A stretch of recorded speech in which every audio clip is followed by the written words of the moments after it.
Lecture number 2, The Four Noble Truths. Namo tassa bhagavato arahato samma sambuddhassa. With this talk, we turn from the Buddha to his teaching. The Buddha's teaching is called the Dhamma. The word Dhamma comes from the Pali root dara, which means to support, to sustain, to hold up. The word Dhamma has several shades of meaning. In its most basic sense, the word Dhamma signifies the true nature of things. The Dhamma is the fundamental element of lawfulness operating in the universe, structuring all events, all experience, all phenomena. And all actual things, all phenomena, are called dhammas in the plural, because all of them embody, incorporate the true nature of things. The word Dhamma also means the ethical law, the fundamental principle of righteousness, the cosmic law of virtue and goodness.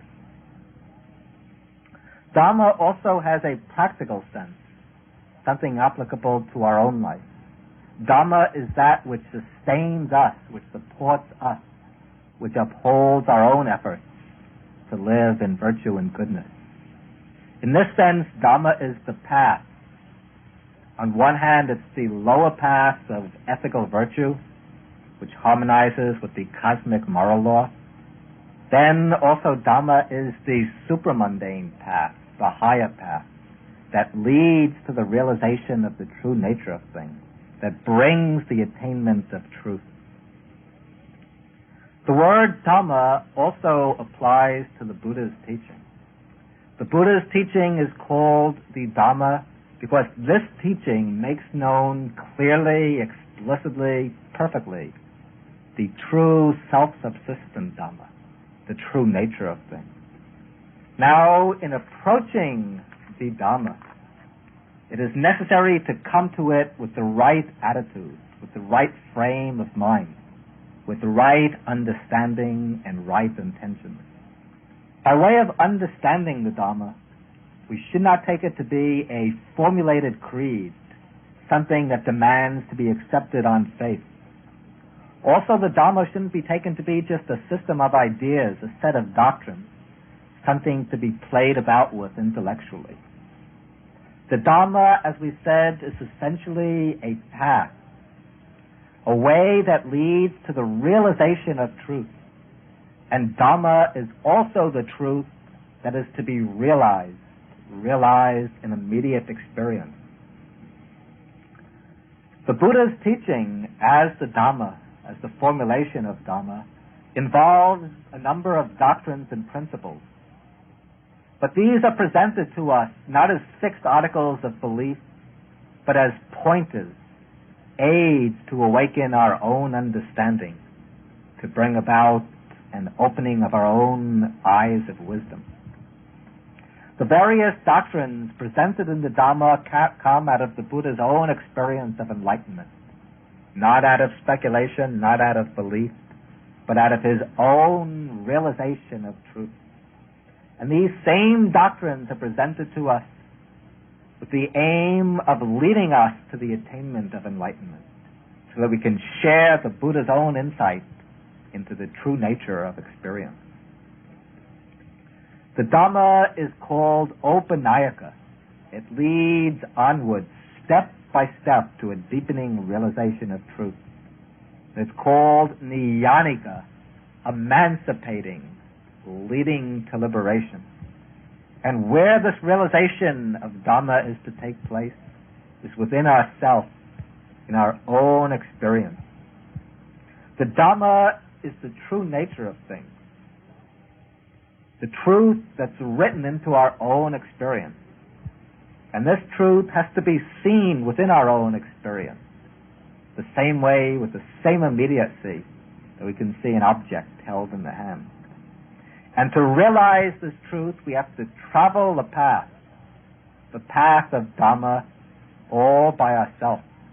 There's nobody else that can walk it for us. Got to walk the path by ourselves.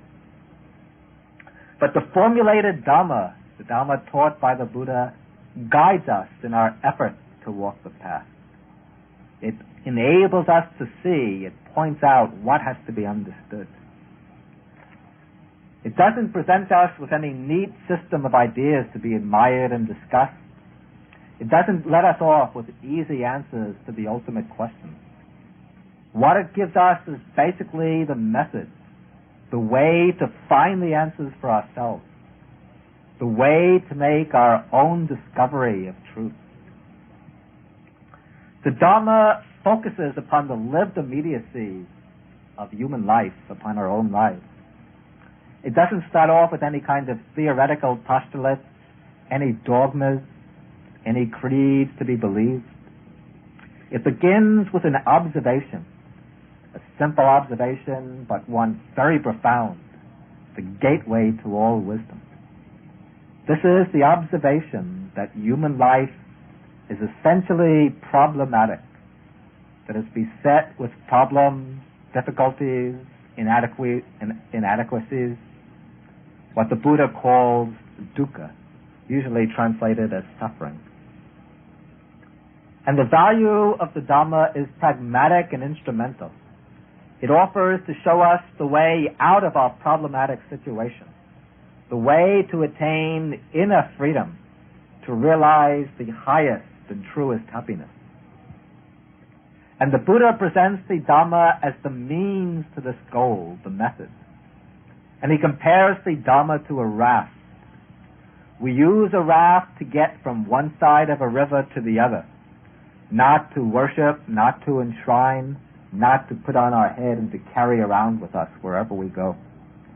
In the same way, we use the Dhamma as our means, the way to get from our present state of bondage and suffering, of dukkha, to get across to the other shore, the state of absolute freedom, nibbana, the end of suffering. Because of this practical bent, the Buddha dismisses all purely speculative concerns as irrelevant.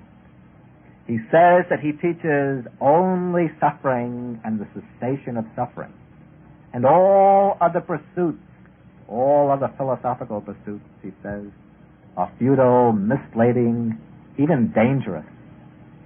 And the Buddha compares the metaphysician obsessed with his speculations to a man struck by a poisoned arrow.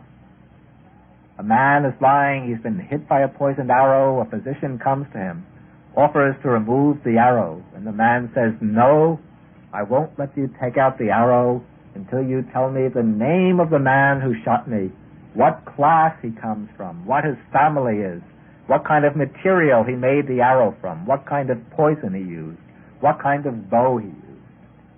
Such a man will die before he recovers." In the same way, the Buddha says, the speculative thinker, lost in his questions and his systems of thought, only continues to wallow in suffering without finding the way to liberation. And the Buddha's teaching is presented solely and entirely to give us the way to liberation. Now, the recorded teachings of the Buddha are very numerous, but all of these diverse teachings fit together into a single unifying frame, which is completely consistent, completely coherent. This frame is the teaching of the Four Noble Truths. And the Buddha compares the Four Noble Truths to the footprint of an elephant. And just as the footprint of the elephant can contain the footprints of all the other animals, the footprints of tigers, lions, dogs, cats, bears, deer, all fit into the footprint of the elephant. And so all the different teachings taught by the Buddha fit into this single framework of the Four Noble Truths. This is the key which unifies all the different teachings of the Buddha. It's sometimes believed that the Four Noble Truths form an introductory teaching, the ABCs of Buddhism, preparations for the higher doctrines, for the real deep esoteric stuff. This view, however, is not correct. In the suttas, the Buddha makes it clear that the realization of the Four Noble Truths coincides with the attainment of enlightenment itself.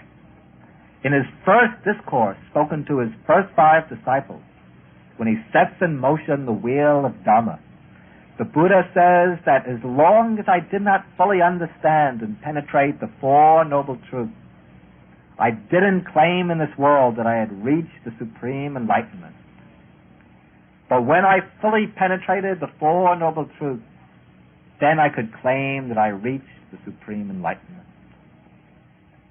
And the teaching of the Four Noble Truths was the special mission of the Buddha.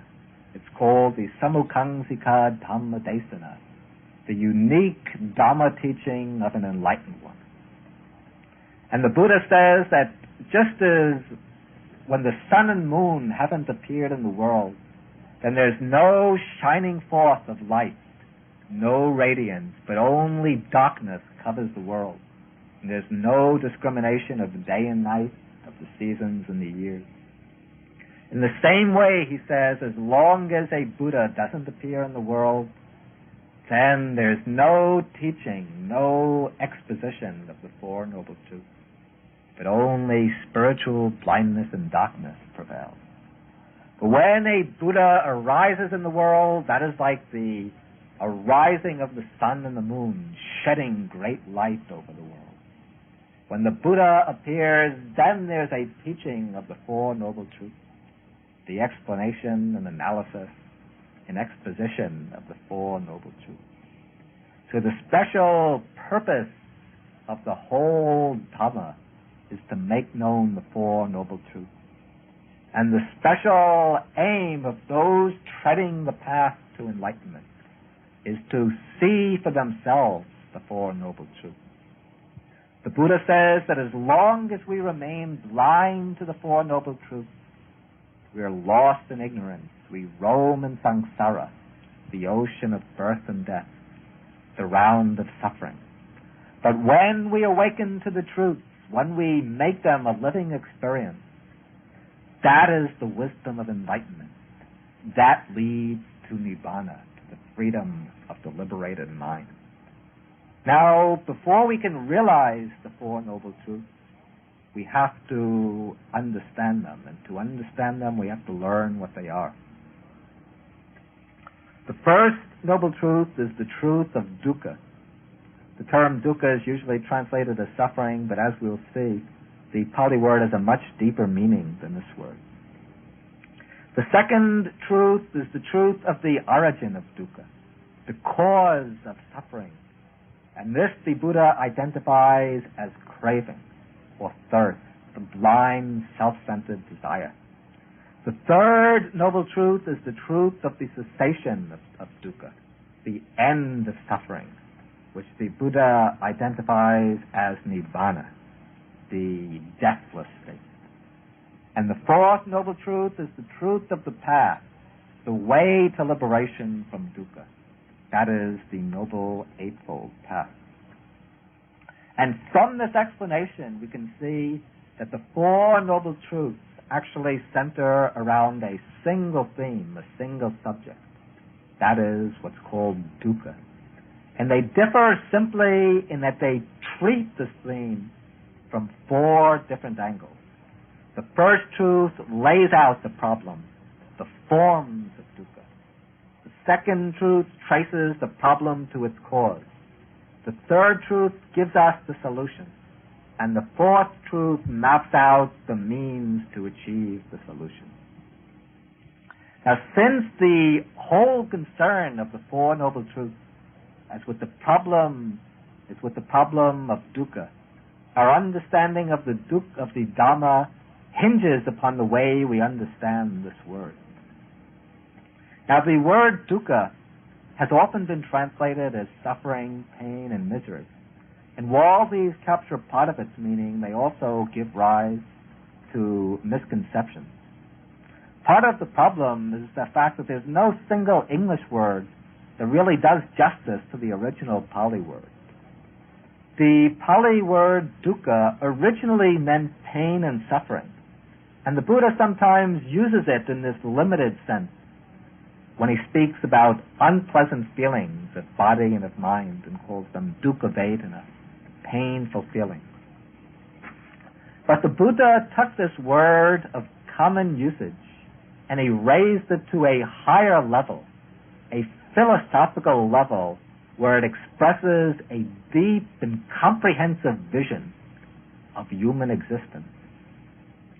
And from this perspective, this higher angle, the word dukkha comes to suggest a basic unsatisfactoriness pervading all existence, all forms of life, due to the fact that all forms of life are changing, impermanent, unstable, without any inner core or substance. The term dukkha thus indicates a lack of perfection in experience, a perpetual gap, an unbalance between an ideal state we desire and hope for and envisage and the real state of our existence that we have to put up with, a condition that never really measures up to our standards and expectations. These are the ideas that are suggested by the word dukkha, and these ideas have to be taken into account if we're to understand the Four Noble Truths correctly. Sometimes when we explain the Buddha's teaching, we'll continue to use the common translation suffering, just because this word communicates rather more directly than the Pali word. Other times we'll stick to the Pali. But when we use the English word suffering, we should understand it generally in the deeper, more broader sense given to it by the Buddha, rather than the limited sense as felt pain or unhappiness. Now something has to be said about each of the words in the phrase Four Noble Truths. Each of these words is significant. First, what is implied by the word satya, truth? The Pali word satya has a different nuance than the English word truth. The English word truth usually means a statement or proposition corresponding to a real state of affairs. Truth is here a verbal formulation or a mental representation of a state of affairs. The Pali word satya means that which is. It indicates an existing reality rather than a true statement or proposition. Thus, the Four Noble Truths are not four propositions, but four actualities, four realities. The first truth is the state of dukkha itself. The second truth is its actual cause, craving. The third truth is its cessation, nibbana. And the fourth truth is the path, the Noble Eightfold Path. The fact that these are truths implies that they are not merely formulations propounded by the Buddha. The four truths are four actualities discovered by the Buddha, found by him, seen by him, quite independent of him. In his first discourse, the Buddha says that on the night of his enlightenment, with respect to the Four Noble Truths, the eye arose, the vision arose, knowledge arose, understanding arose. He gained insight into the truths. He saw them. He penetrated them. This means he didn't create them. When I see, for example, this lamp in front of me, my sight doesn't create the lamp. With my eyes, I just see what is already there. In the same way, the Buddha's enlightenment was a discovery of the Four Noble Truths, not a creation of them. And likewise, in following the path, what we aim to do is to awaken to truth, to the Four Truths, to open our inner eye, the eye of wisdom, so that we can see for ourselves the fundamental realities of human life. The truths which are always present but just hidden from our sight due to the screen of ignorance. Now the truths are called Arya Satya, Noble Truths. And they gain the name Noble Truths for several reasons. We can mention three. The first is that they are the truths taught by the Aryans, the noble ones, that is, by the Buddha. That's the simplest reason. The second reason is that they are the truths that lead to the Aryan state. An Aryan is a noble one. And these are the truths that can transform a person into an Aryan, into a noble one. In Buddhist doctrine, all human beings are divided into two general classes. On the one hand, there are the Putujanas, the ordinary people, the unenlightened people. Even if somebody might be quite extraordinary, but if he still lacks the eye of enlightenment, he's a Putujana, an average man, a worldling. On the other hand, there are the Aryans, the noble ones, those who are either fully enlightened or are in the process of awakening, or are definitely on the path to enlightenment. Now, what distinguishes the ordinary people from the Aryans, from the noble ones, is just the realization of these four noble truths. Those who realize them, as soon as they see them, become inwardly transformed. They undergo a spiritual rebirth and become a new kind of man. They leave the ranks of the worldlings, Putujanas. They enter the ranks of the noble ones, the Aryans. They become bound for enlightenment, incapable of turning back. Then the third reason the truths are called Aryan truths, the noble truths, is because they call for noble qualities. They call for the courage, the honesty, the wisdom, the profundity of character, to see reality as it is. The truths are just so, not otherwise, real and immutable. Tattva avitatta ananyata. Such as they are, not otherwise, immutable. And those who have the qualities to recognize these truths, these are the true Aryans. Then there are four truths. Exactly four truths. And there are exactly four truths because the four together are needed to constitute a definite logical unity, tied together by the tightest bond. The logic spells out the problem, its source, its solution, and the means to its solution. None of these truths can be removed without destroying the very possibility of liberation, and no other truth has to be added to them. The four are perfectly sufficient in themselves, and they give us everything that we need to gain liberation. The logic of the four truths is exactly the same as the formula a doctor uses to deal with the patient. When the patient comes to a doctor with a certain sickness, the doctor starts off with a diagnosis. That is, he examines the patient, he takes note of his symptoms, and he tries to determine what is the disease the patient is suffering from. This is like the first noble truth. Here the Buddha sets out the basic affliction of human life, the problem of dukkha, suffering. Then after he makes his diagnosis, the doctor lays down an etiology. He sets out the cause of the disease. This is analogous to the second noble truth. Here the Buddha tracks down the cause of dukkha. He finds it in craving. As a third step, the doctor gives a prognosis. He determines the possibility of a cure, what must be done to remove the disease. This is like the third truth, the cessation of dukkha. Here the Buddha announces, yes, suffering can be ended. Then as a fourth step, the doctor gives a remedy. He prescribes a course of treatment that can remove the disease. This is just what the Buddha does in the fourth noble truth.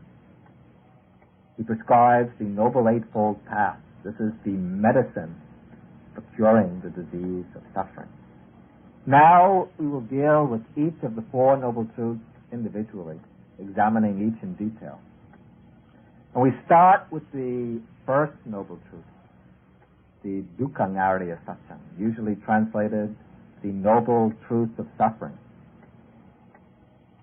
And in the suttas, the Buddha explains this first noble truth simply by listing the different forms of dukkha. Here, I'd like to read just from the text, from the usual sutta. He says, what is the noble truth of suffering, or dukkha? Birth is suffering, old age, aging is suffering, disease is suffering, death is suffering, sorrow, lamentation, pain, grief, and despair are suffering. To be separated from the pleasant is suffering. To be united with the unpleasant is suffering. Not to get what one wants is suffering. In brief, the 5 aggregates of clinging are suffering. So here we have different forms of dukkha. First, birth. Birth technically means the moment of conception, the moment of springing up in the womb. In a more general sense, it means the entire process of gestation, from the moment of conception up to the time of the exit from the womb. And here, birth in itself, when it takes place, it becomes a painful experience. Being thrust out from the womb, thrown out into the world, without any choice, without any understanding. This can be a very dramatic experience. In fact, they speak of the birth trauma. And birth is dukkha also, since this is the foundation, the first point for all the other forms of dukkha that will follow in the course of the lifetime. Then after birth, then growth takes place. Growth, development, this isn't mentioned specifically as a form of dukkha, though of course this also involves its share of pain and suffering. Then when the maximum point of growth is reached, then aging sets in. The hair turns gray, the skin wrinkles, the teeth begin to fall out. The sense faculties lose their sharpness. The mind loses its intelligence. Memory grows dimmer. Strength and vitality decline. That's the suffering of old age. Then sickness has various forms. Ailments of the body, disease, accidents, injuries, and so on. Ailments of the mind, worry, anxiety, neuroses, psychoses. Then at the end comes death, the breakup of the body, the extinguishing of the life force. Death also a form of suffering. These 4 items, birth, old age, sickness, and death, these can be called occasional dukkha, since they come only at certain times. Then the Buddha mentions 5 terms which give a kind of overview of the vocabulary of suffering. Soka parideva dukkha domina supayasa. Sorrow, lamentation, pain, grief, and despair. Sorrow is intense woe because of some deprivation of some kind. Lamentation, that's crying and weeping. Pain is bodily pain. Grief is any kind of mental unhappiness. Then despair, that's the very lowest point of mental anguish, where all hope is given up. Then the Buddha says, union with the unpleasant is dukkha. That is, there are various unpleasant situations we don't want to face, disagreeable people we don't want to associate with, disagreeable things we don't want to meet with. We have to face these situations, people and things. We're thrown into contact with them against our will. And as a result, we meet with suffering. Then there's separation from the pleasant. There are pleasant and agreeable situations we would like to meet with, we hope will last. Pleasant people we want to make contact with, to hold to cling to. Relationships we want to endure. But events follow their own law. They don't conform to our will. And eventually we have to face separation from everyone and everything we cherish. From parents, friends, brothers, sisters, husbands, wives, and children. There takes place separation, and as a result, suffering. Then the Buddha says, not to get what we desire, that is dukkha, that is suffering. Generally, we desire pleasure, wealth, fame, and praise, but instead we meet often with pain, with poverty, with dishonor and blame. As a result of this, there comes suffering. We want to remain young, but we have to grow old. We want to be healthy, but we fall sick. We would like to live forever, but we have to die. Thus, even those types of physical suffering can become types of suffering, not getting what one wants. These three, the union with the unpleasant, separation from the pleasant, and not getting what we want, these can be called frequent dukkha, because we meet them quite often in the course of life. Then the Buddha sums up the whole First Noble Truth. He says, in brief, the 5 aggregates of clinging are dukkha. With this statement, the Buddha indicates that all our experience is included in dukkha. And thus this aspect can be called constant dukkha, continual dukkha. Now we have to understand what are meant by the 5 aggregates of clinging. The 5 aggregates are the basic components of our experience, the basic elements of our existence. We exist as psychophysical organisms, and this organism can be broken down into 5 types of factors. On the one hand, there is the material form. That covers the body, the material body with its sense faculties. That is the physical, the material side of our organism. Then the other 4 aggregates, those cover the mental side. That's the analysis of mind. The mind is analyzed into 4 groups of factors. That is feeling, vedana, the factor by which we feel pleasure, pain, or indifference. Perception, the 3rd aggregate is perception, the factor by which we take note of the properties of objects. The 4th aggregate is the aggregate of mental formation. That is all the mental acts of volition, of will, the different desires, the emotional states, the habitual tendencies of the mind. Then the 5th aggregate is the aggregate of consciousness, vijnana, the basic awareness of an object. So we have the psychophysical organism made up of these 5 aggregates: material form, or the body, and the mind, which is made up of feelings, perceptions, the mental formations, and consciousness. And the reason these are all included in dukkha is that they are all impermanent, changing from moment to moment. In fact, they are only events, momentary events without any inner core, without any substance underlying them, lasting through time. What we call myself, my being, is just a combination, a compound of these 5 insubstantial aggregates, changing from moment to moment. And because our being is always changing without any solid substance inside of it, there is nothing we can hold to in our personalities, in our being, as a basis for lasting happiness. Even though we seek security in the 5 aggregates by clinging to them, by identifying with them, by taking them to be mine, what I truly am, myself, we can never find that security. For the 5 aggregates are just a process, the becoming. And this becoming of the aggregates, this goes on from life to life, continuously. As long as it goes on from life to life, we continue to meet the different forms of suffering.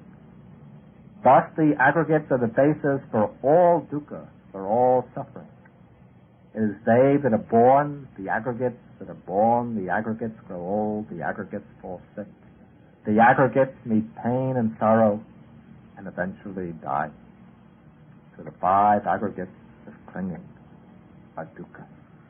Then to make it clear that dukkha means more than ordinary suffering, that it has this extended sense, the Buddha explains sometimes that there are 3 levels of dukkha. The first and most elementary level is ordinary suffering. This is called dukkha dukkata. Dukkha as ordinary suffering. This signifies experienced suffering. And this experienced suffering can be either bodily or mental. Bodily pain stands out most clearly in the cases of accident, injury, sickness, in violent contacts with the body. Then there's mental suffering, mental pain. This has a great range from momentary feelings of irritation and annoyance down through deeper experiences of disappointment, of sorrow, grief, frustration, down to the very deepest experiences of anguish, dejection, and despair. All of these are included as forms of mental suffering. So bodily pain and mental pain, these make up dukkha dukkata. Dukkha in the sense of actual self-suffering. But then we come to the second level of dukkha. And this takes us a step further, a step more removed from self-suffering. This is called dukkha due to change, viparinama dukkata. At this level, we see that all our pleasant experience is really a form of dukkha. The reason is that all pleasant experiences are subject to change. The objects that give us pleasure are impermanent. They don't last. And therefore, the pleasure that we get from them is also impermanent. It has to pass away. So when the objects of attachment pass away, because we cling to them and become attached to them, then the result for ourselves is pain and suffering. But this aspect of dukkha due to change, this has to be properly understood. It doesn't mean, as we might think it means, simply that suffering arises through the change of our pleasure. Rather, it means that the pleasant experiences themselves and the things that give pleasure are already dukkha, even while we're enjoying them. And the reason for this is that they're bound to pass away. And because they're going to pass away, even in the immediacy of enjoyment, they're dukkha. Youth has to give way to old age, and therefore, even while we're young, our youthfulness is still dukkha. Health can be undermined by disease, and therefore, even when we're healthy, that state of health is dukkha. And life has to end in death, and therefore life itself becomes dukkha.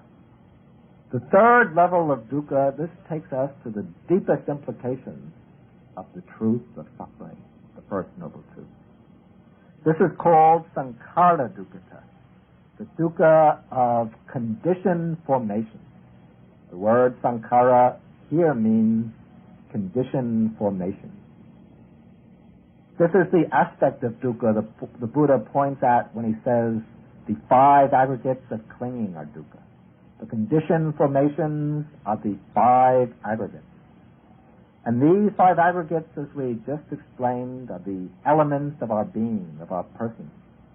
What we identify ourselves with, our individually, is simply a combination of conditioned phenomena, mental and material processes undergoing constant transformation.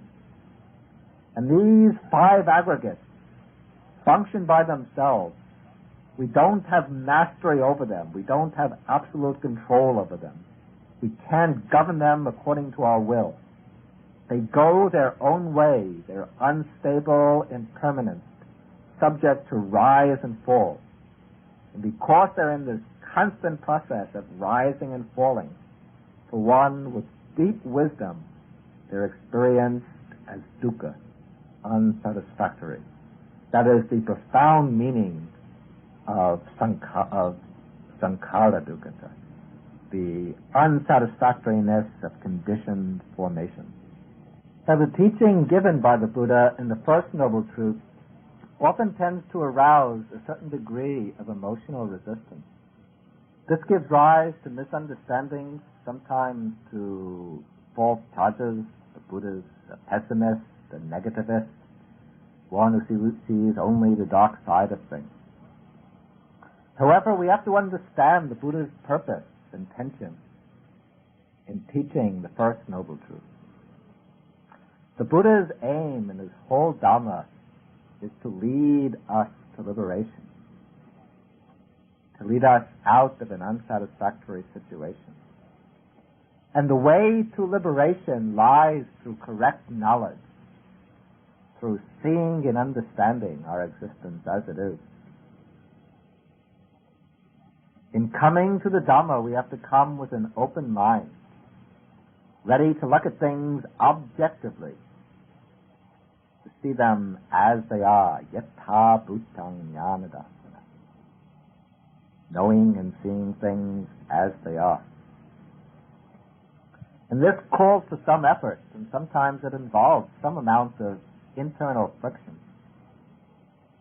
Our usual way of seeing things, of interpreting our existence, is largely determined by our desires. We tend to notice things, to conceive and interpret our experience in ways that are dictated by our desires, in ways that confirm our preconceptions. And thus we blot out things we don't want to see. And we take note of the appearances of those things we want to see. On a larger scale, we put the old people off into homes for the aged. We don't want to see old age. The sick people are put off into hospitals. And if we have to go to the hospital, we go reluctantly. The dead are embalmed and covered over with nice flowers and put into very nice tombs. Poverty and war we shut off into little corners of our mind. We sit comfortably looking at nice, pleasant, cozy, comfortable things. We're driven basically by an innate desire for pleasure and by a love of life. And so any teaching that tends to call these urges into question arouses some degree of inner opposition. The mind makes use of its intelligence in clever ways.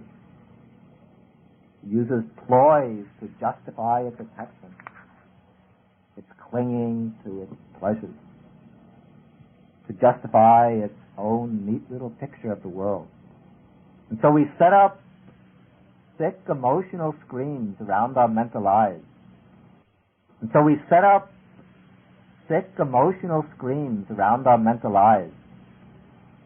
So that we see and conceive and understand things in ways that are governed by our desires, in ways that turn back and reinforce our desires, that validate them, give them the seal of approval, and let them go scot-free. But the approach required in understanding the Dhamma is quite different. The Buddha says that the Dhamma is patisota gamini, that it goes against the stream of our ordinary inclinations. But the Dhamma is the truth of our existence, the real nature of things. And to understand the truth of our existence, we have to be prepared to look at existence as it is. The Buddha doesn't aim at making us gloomy pessimists, quite the contrary. But he also isn't going out to console us with false comfort.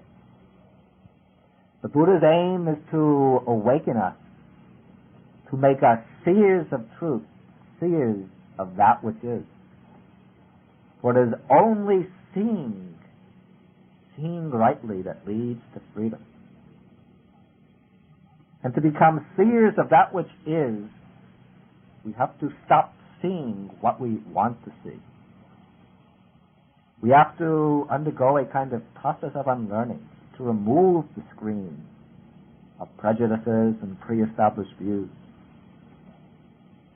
It requires an ability to sit down, to take a good long look at our existence in order to understand it correctly, free from all preconceptions as to how we want it to appear. And the Buddha holds that to gain a complete view of our existence, we have to look at it from three angles, to see it in terms of three aspects it presents. One is the aspect of asada, which means enjoyment or satisfaction. The second is the aspect of adinava, danger or unsatisfactoriness. The third is the aspect of nisarana, release or escape. And viewing our lives from these three angles, the Buddha points out firstly that life involves asada. It involves pleasure and enjoyment. He says that if there was no enjoyment in the world, in our belongings, in our achievements and activities and personal relationships and so on, people wouldn't become attached to the world. But it's precisely because there is enjoyment in the world that people become attached to it. And not all of these enjoyments are wrong or unwholesome. The Buddha never says this. Many can be worthy and many deeply rewarding. The happiness of a good family life, of friendship, of true love, of aesthetic pleasures, of religious life. But the Buddha points out that existence also has to be looked at from another angle. This is the angle of adinava, the unsatisfactoriness, the inadequacy. And this inadequacy consists in the fact that all our experience, including our pleasures and joys, is impermanent. Everything is subject to change, and in many ways, at a deep level, it can be connected with pain and with dissatisfaction. Then the third angle the Buddha indicates is the aspect of release, nisarana. To be free from suffering, we have to put away the attachment and desire for the objects of enjoyment. Since it is this attachment that leads us into the pain and suffering. But still the question might be asked, if life involves both enjoyment and disappointment, both happiness and suffering, why does the Buddha put so much stress on the negative side? Why is he so much concerned with showing up the aspect of dukkha rather than acknowledging both pleasure and suffering equally? To understand why the Buddha makes the problem of dukkha the theme of his teaching, we have to understand the intention behind his formulation of the doctrine. The Buddha's thought really begins not with the truth of dukkha, but with something more fundamental. This fundamental starting point is the fact that all living beings seek happiness. The most basic and universal urge of all life is the urge for happiness. But when we inquire into the nature of the happiness we seek, we find that it is a state free from suffering, an experience that's associated with suffering, that's tied up in some way with pain, sorrow, worry, or dislike, can be pleasurable, enjoyable, but it can serve as a base for true happiness. And therefore we make a distinction between true happiness and seeming happiness, the illusion of happiness. True happiness is a state which is immune to suffering, a state that cannot be touched or corrupted by dukkha. And to find such a state, we have to take the things we ordinarily consider to be sources of happiness and find out if they are really so, if they really can give us the happiness we want.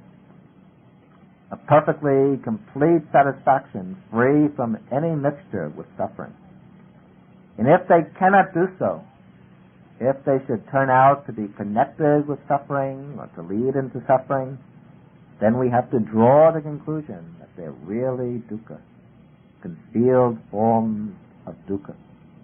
Now, if we reflect carefully, we'll see that a great part of our common experiences of pleasure and enjoyment is bound up in some way with pain that involves a subtle kind of dissatisfaction.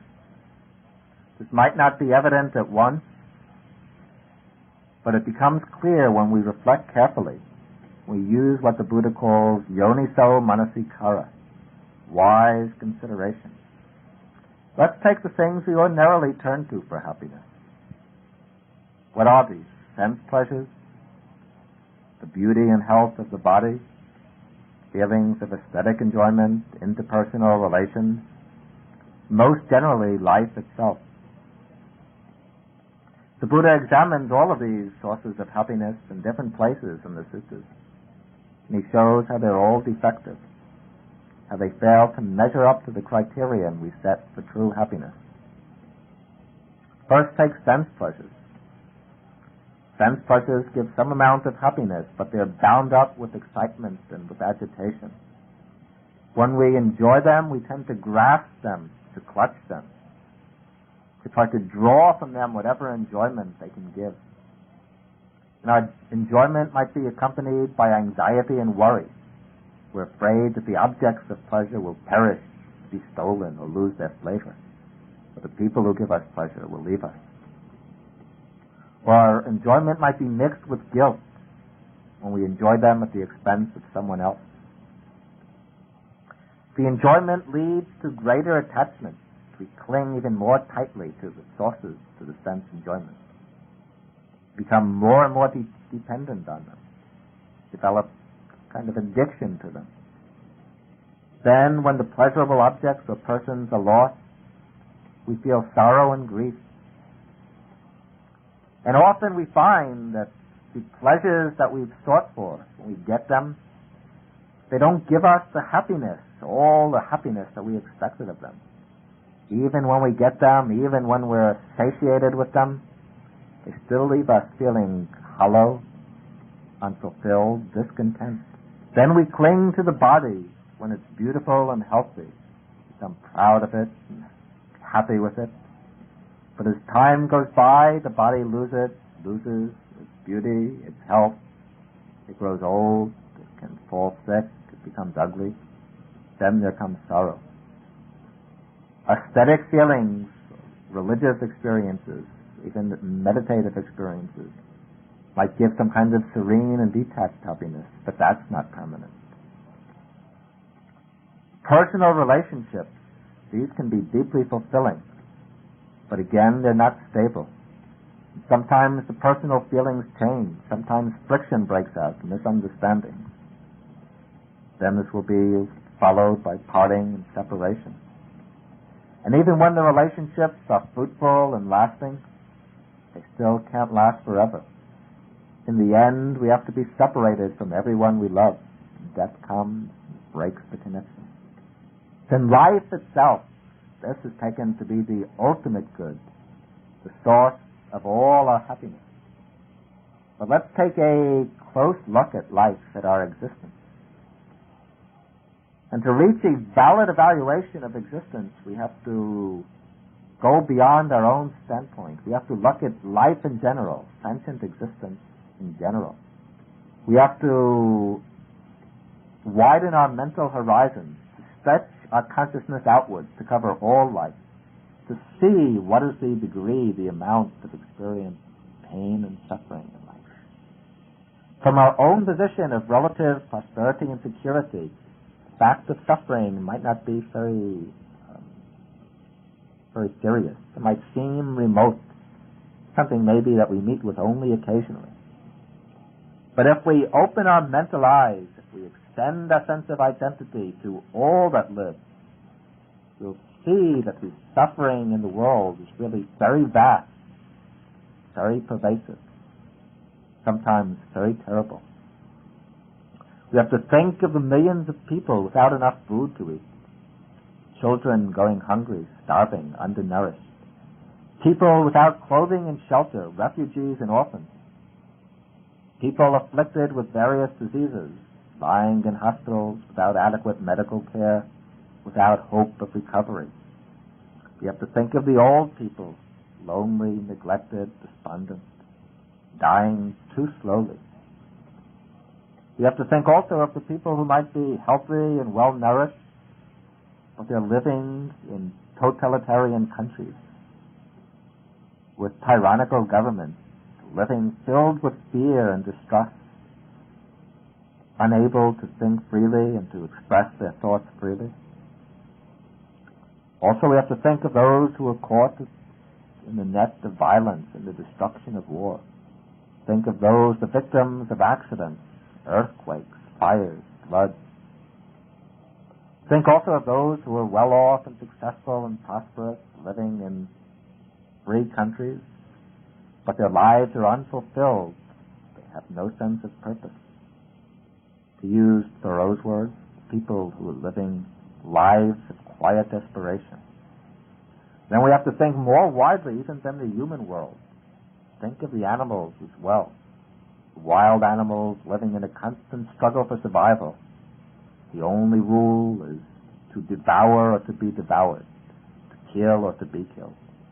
You have to think also of the domestic animals living in their dullness, forced to work, driven by men to work, raised to be slaughtered and eaten. And then for all life, the ultimate end, as the Buddha has always already indicated, is old age, illness, and death. So that's the evaluation of life itself. From these reflections, we can see the things that we turn to for happiness do give us pleasure. They give a temporary gratification. But what they don't give us is a deep, lasting, complete sense of gratification. None is absolutely reliable.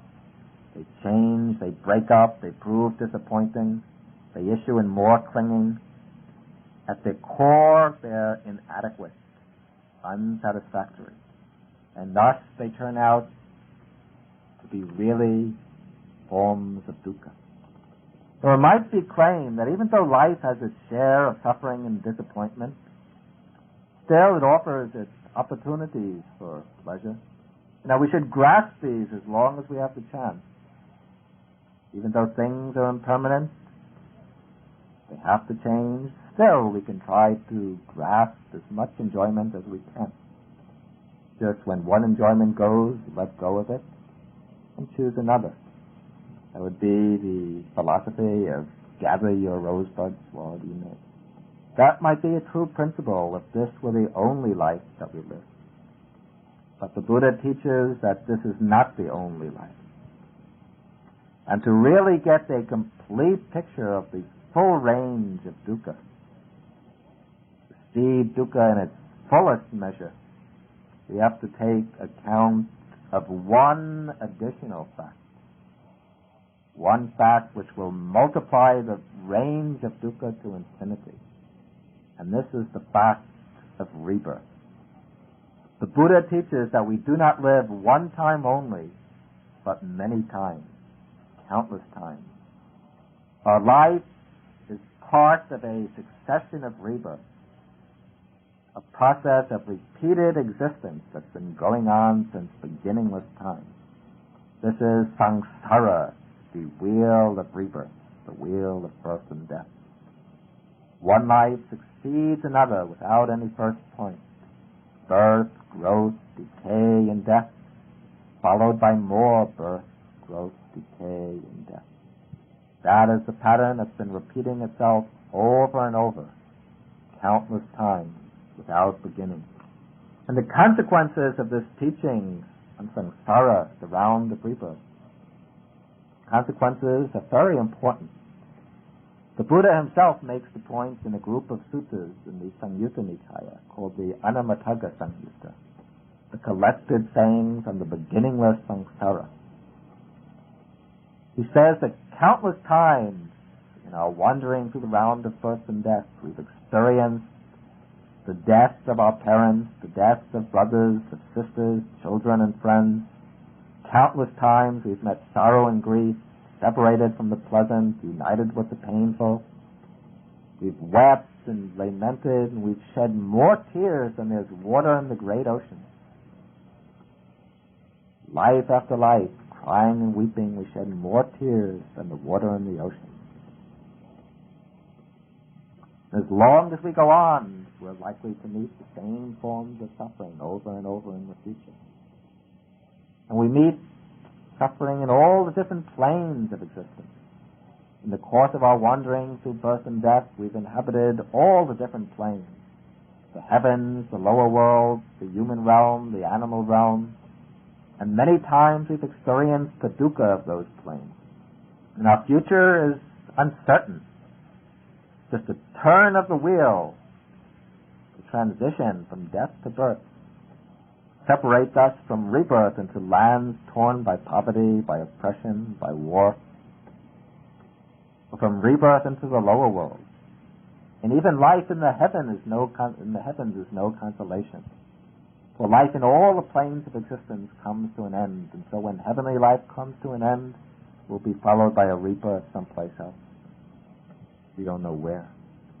So when we examine our lives in the light of the Buddha's teaching, it becomes clear that real happiness, true lasting happiness, cannot be found in the realm of the conditioned, in the realm of the world of birth and death. All conditioned things are transient. To find real happiness becomes necessary to turn away from all that is conditioned, from all that's subject to aging, to decay, and death. But as we said before, the Buddha's teaching recognizes our most fundamental urge to be the urge for happiness. And the teaching as a doctrine of deliverance is intended to bring the fulfillment of that urge. But the Buddha teaches that real happiness, stable and perishable happiness, is to be found only in the unconditioned, that is, in Nibbana, the deathless state. And that is the real import of the first noble truth, that to reach the state of perfect peace, of happiness free from suffering, we have to turn away from the conditioned formations, the 5 aggregates, and to seek the unconditioned, Nibbana. But to get free from the conditioned, we have to find the causes for our bondage. If we're tied up in knots, tied up by bonds, you have to find how the bonds are tied. What are the knots? In order to undo the knots. So this brings us to the second noble truth. The second noble truth is the truth of the origin of dukkha. Dukkha samudaya arya satya. And this truth aims at showing us the cause of suffering, the real cause of dukkha. Now, different philosophies and religions give us different answers to the question as to why we're subject to suffering. Some say that suffering occurs through chance or through purely naturalistic causes. Some say that it comes by fate or destiny. Still others attribute it to the will of an almighty God to inflict suffering on us as punishment for some original sin, or as a means to purify us and make us worthy of his love. All these explanations the Buddha dismisses as fanciful, products of belief and imagination. They all lead to one of two results. Either they encourage a passive acceptance of suffering, resignation, or else they get us involved in treating the symptoms. We see the first in the fatalists and in certain forms of theism. We see the second in the attempts of modern secularists to make our lives cozy and comfortable by all sorts of technological wonders.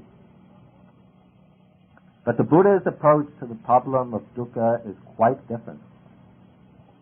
The Buddha's approach is to trace the problem to its cause, to its root. It is said in the text that the Buddha is like a lion, and the other philosophers are like a dog. If somebody throws a stone at a dog, the dog chases the stone. This is like the thinker who tries to stop dukkha by treating the symptom. But if somebody throws a stone at a lion, the lion chases the person who threw it. That is like the Buddha, who tackles the problem of suffering by attacking the cause. And to deal with the cause is very essential. We can only eliminate dukkha by getting rid of the cause, by eradicating the cause. If we deal only with the symptoms, with the forms of dukkha, and leave the cause intact, then beneath the surface, beneath our comforts and pleasures, the volcano of suffering will continue to gather force, and in time it's bound to erupt. So in the second noble truth, the Buddha points out the origin of dukkha. And the cause, he says, is craving, in Pali tanha. Let me read the Buddha's own words. What now is the noble truth of the origin of dukkha? It is craving, which gives rise to repeated existence, produces rebirth, which is bound up with pleasure and lust, and finds ever fresh delight, now here, now there. It is of three kinds: sensual craving, craving for existence, and craving for annihilation. First, we have to deal with the word tanha. The word means literally thirst. We follow the common practice in translating it as craving. Some writers explain tanha as desire, but this translation can be misleading. It might suggest that Buddhism insists on eliminating all desire, which is false. The Buddha recognizes that desire is ambivalent. It can be good desires, the desire to practice the Dhamma, the desire to give, to observe precepts, the desire to help relieve the suffering of others, and so on. There can also be neutral desires, the desire to take a walk, the desire to sleep when tired or to eat when hungry. And there can also be unwholesome desires. It's the latter desires, the unwholesome ones, that are meant by craving or tanha. That is, desire grounded in ignorance and delusion, in the drive for personal gratification, the desire seeking pleasure, power, high status for oneself.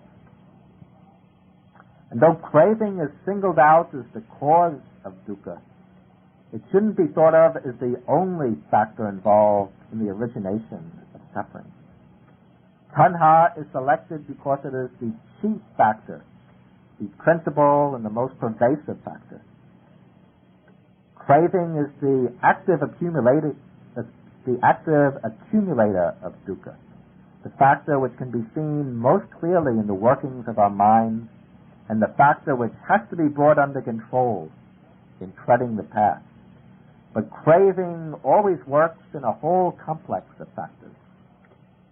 It's conditioned by ignorance and by the psychophysical organism. It's directed towards feelings and it requires objects. It uses the psychophysical organism as its instrument. It issues in clinging and grasping and holding. It builds up formations which perpetuate dukkha. All of this becomes clear in the teaching of dependent arising that we'll explain in lecture number 4. The Buddha says that craving takes 3 forms.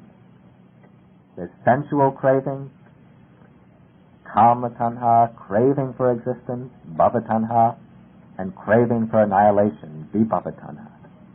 Sensual craving is desire for the 5 objects of sense pleasure. Craving for pleasant sight, sound, smells, taste, and touch sensations. Also for the enjoyable ideas, images, and so on based on those sense impressions. Then there's craving for existence, bhava tanha. This is the desire for continued survival, the life urge, the drive to go on existing and to take on special forms, to become prominent, famous, and wealthy, to become this, to become that. When joined with the belief in a permanent self, the craving for existence issues in the desire for personal immortality. Then there's craving for annihilation, for non-existence, the wish for self-annihilation. This arises when the pain of life becomes so unbearable that one wishes to escape by annihilating oneself. Most evident form is suicide, though it can also take on forms of self-destructive behavior. And now we have to see how craving originates dukkha. The causal role of craving can be seen at two levels. We can speak of a psychological level and then a universal or cosmic level. First, at the psychological level, we find that craving is the underlying root of unhappiness. Sorrow, grief, fear, worry, disappointment, all these can be traced to the desire for personal gratification. In the Dhammapada, the Buddha says, from craving there arises sorrow, from craving there arises fear. Craving gives rise to sorrow when we're separated from the persons or things we're attached to, when our hopes are disappointed, when we meet with rejection, fail to get the things we want. Craving also gives rise to fear. We become afraid of losing the things we've obtained, afraid they might be destroyed, afraid the people that we like might reject us, or that circumstances might separate us. There are several stages in the psychological process by which craving leads into dukkha. First of all, at the very moment craving arises, it brings along a certain feeling of dissatisfaction, a tension causing pain and unhappiness. This feeling is born from the contrast between one's present state of lack, oneself without the object, and the possibility of fulfillment, oneself in possession of the object. This is the suffering of lack. Then to get the object, we have to search for it and strive to acquire it. This is the dukkha of striving and seeking. Then once we get the object we want, then we have to protect it, to safeguard it, to make sure it doesn't get stolen, break up, perish. Thus our enjoyment of the object is accompanied by the suffering of protection. And then once the object breaks up or the loved one goes away, then there comes the suffering of loss, the suffering of deprivation. At a subtler psychological level, even when we get the objects we desire and can enjoy them freely, then if we examine our minds carefully, we find that simply yielding to desire doesn't bring deep satisfaction. It brings only a temporary gratification, which actually fuels the force of craving, so that craving arises more strongly in the future, with greater force and power than before. We need more pleasure, more money, more power, higher position.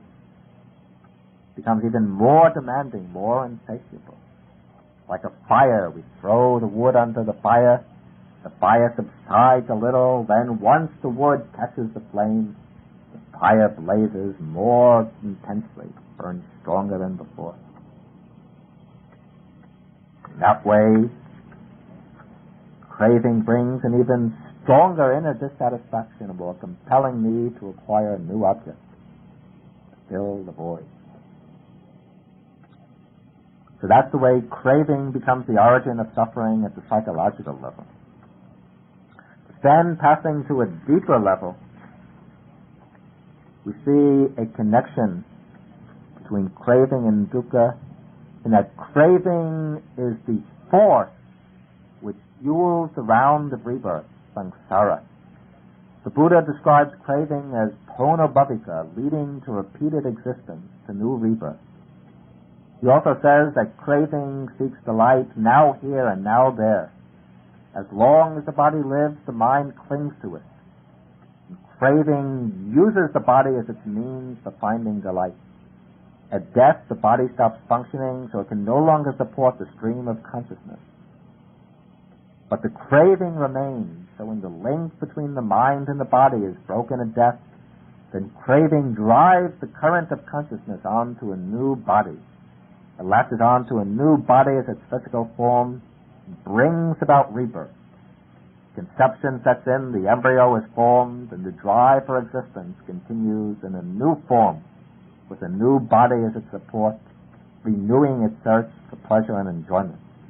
Therefore, the Buddha says that craving, tanha, is the house builder. It builds up the whole house of samsara, all the forms of existence. And as long as the craving is unchecked, the wheel of rebirth continues to turn. It's like a leapfrog arrangement. Craving gives rise to new existence provides the base for craving. In this way, craving constructs the round of becoming. It issues in rebirth. In that way, it originates the dukkha of the 5 aggregates, the psychophysical process, again and again. Now, in the 3rd Noble Truth, the Buddha makes it known that this process of becoming doesn't have to continue indefinitely. He announces the cessation of dukkha. This is the dukkha nirodha arya satya, the noble truth of the cessation of suffering. And this truth shatters the charge of pessimism and reveals the great affirmation of the Buddha. The affirmation that suffering can be totally overcome, that a state of perfect peace is open and available.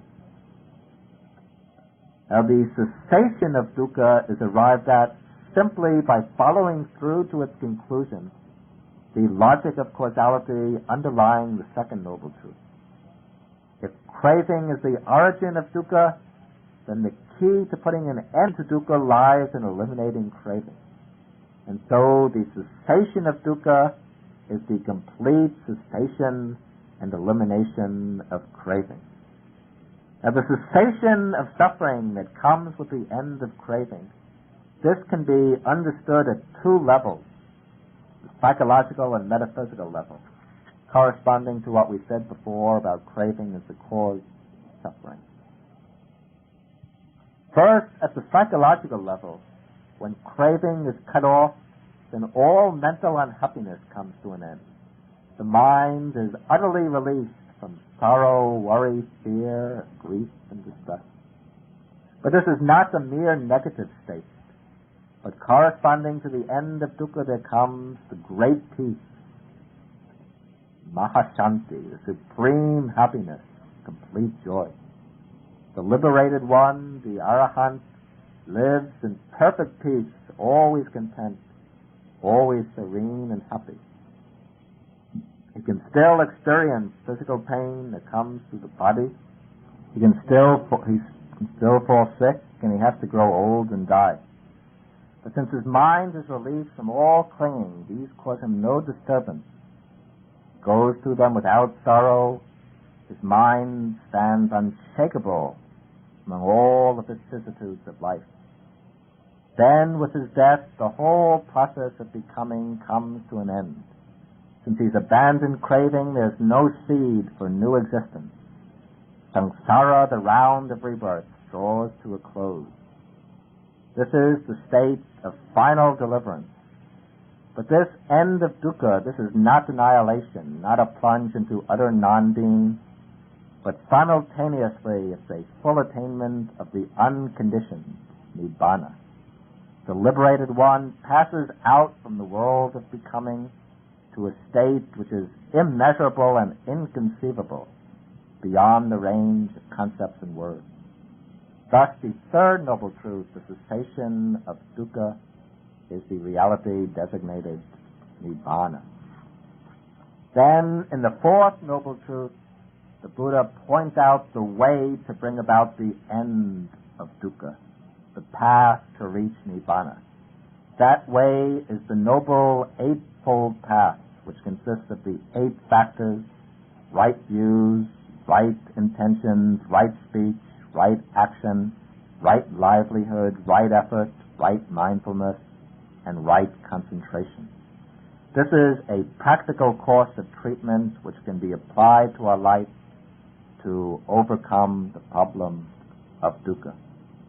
So the 4th Noble Truth is the way to the cessation of suffering, the Noble Eightfold Path. As we go along, we'll deal in much greater detail with the 3rd and 4th Noble Truths. Here we just deal with them lightly. We'll deal with them more in later lectures. Now we conclude by explaining the functions to be performed with regard to each noble truth. For each of the four noble truths presents a challenge. It imposes a particular task which the follower of the Dhamma has to take up and fulfill. The first noble truth, the truth of dukkha, has to be fully understood. We have to understand the truth of our own existence, of our experience. And so the task imposed by this truth is full understanding, to understand our experience made up of the five aggregates. The second noble truth, tanha or craving, also imposes a task. That is abandonment. We have to abandon craving, the craving which originates suffering. Then the third noble truth, the truth of the cessation of suffering, nibbana, that is to be realized, to be attained. The task is the realization of nibbana. And then the fourth noble truth, the truth of the path, that is to be developed, practiced, and cultivated. By developing the path, we come to the full understanding of dukkha.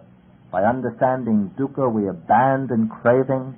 And by abandoning craving, we realize nibbana, the end of dukkha.